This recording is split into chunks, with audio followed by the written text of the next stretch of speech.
Nagkwento sa akin yung nangyari sa inyo ni Camille. Yung incident. And it made him realize na dapat ayusin niya yung relationship niya with his daughter. Sabi nga niya sa akin, you were so instrumental making him realize that. And I was so proud of you. Until he showed me this.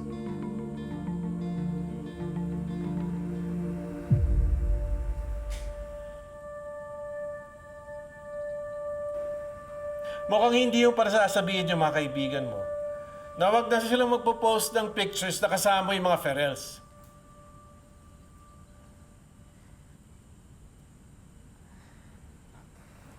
Please let me explain po. Explain? Ano pa pag-uusapan natin?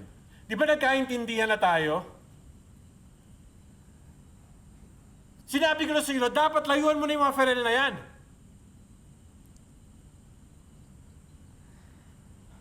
Pasensya na po, pero hindi ko po magagawa yung gusto niyo. Dahil kaibigan ko po yung mga Ferrell. Kaibigan ko sila Tristan, Aldous, Troy, at Owen. Si Lolo Garp, malapit po siya sa puso ko. At higit sa lahat, mahal ko po si Nero. Mas pipiliin pa yung mga mamamatay tao yan kaysa sa sarili mong ina.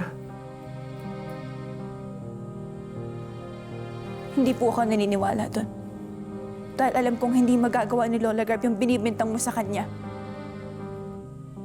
Can't you hear yourself? They've brainwashed you. Napaniwala ka na sa mga kasinungalingan nila. Hindi po ako tanga. May sarili akong isip.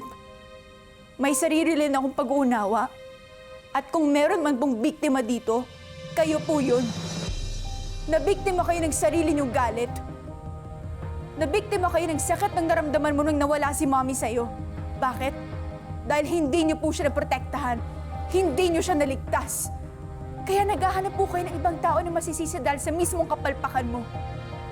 Dahil alam niyo po sa sarili niyo na minsan yung napabayaan niyo mag-ina niyo, kaya nga po ka nawala sa inyo, di ba? Enough! Go to your room.